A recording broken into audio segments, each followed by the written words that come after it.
साहेब, अहो काय झालंय, इथल्या डॉक्टरनी बायकोला ॲडमिट करायला सांगलीला न्यायला सांगितलं. बर मोठ्या दवाखान्यात ॲडमिट करायला लागेल. बर नाही पण माझ्याकडे पैसे नेतो, तुम्ही सांगता का तेवढं तिथं दवाखान्यात?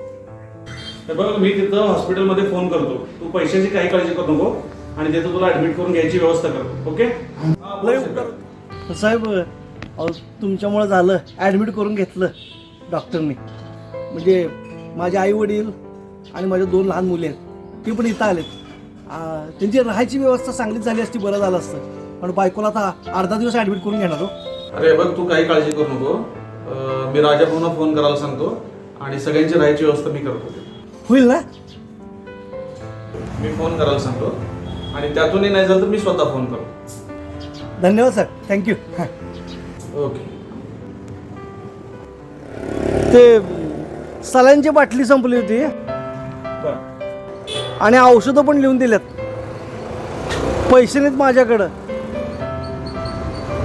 तुम्ही सांगता मेडिकलवाल्याला? हे बघ, तो मेडिकलवाला जो आहे ना, तो माझा मित्रच आहे. मी त्याला सांगतो तुला जी काय लागतील ते औषधं तो देतो.